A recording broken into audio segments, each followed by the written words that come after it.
Bonjour tout le monde, aujourd'hui je vous propose la deuxième version de ma brioche et oh my fucking god, qu'est-ce que c'est putain de bon, merde. C'est filant, c'est gourmand, c'est oh my god.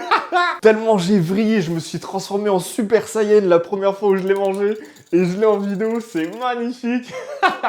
J'ai réalisé cette brioche dans l'intention d'avoir une confirmation que le réseau glutineux c'est trop cheaté. Ça va vraiment emmener votre recette dans une autre dimension, c'est magnifique. Dans la dernière vidéo des pains au lait V04, je venais de découvrir le réseau glutineux et là je voulais maîtriser cet aspect-là avec la recette de la brioche. Et maintenant je sais que cette recette elle est réussite, je vais pouvoir augmenter, l'amener encore à un autre niveau en intégrant le tanzang pour avoir vraiment un moelleux beaucoup plus prononcé et savoir si enfin c'est intéressant d'ajouter du tanzang dans une brioche qui est extrêmement filante ou alors si ça va casser complètement votre produit. Et en plus j'ai intégré les mêmes épices que dans les pains au lait V04, c'est-à-dire il y avait des zestes de clémentine et rien que ça donne un goût incroyable. Putain de merde.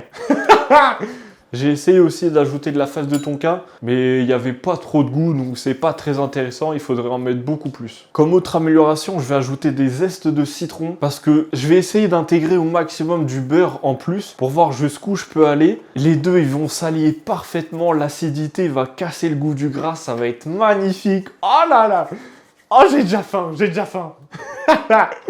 Et je pense pour la jouer sécure, la prochaine fois que j'ai testé une brioche, je vais faire une brioche avec les améliorations, c'est-à-dire le beurre, le citron, et une autre brioche à côté où je vais garder les zestes de clémentine et je vais essayer d'intégrer le tanzang. Je vais faire les deux en même temps, comme ça je vais pouvoir comparer réellement et concrètement les goûts, les textures, etc.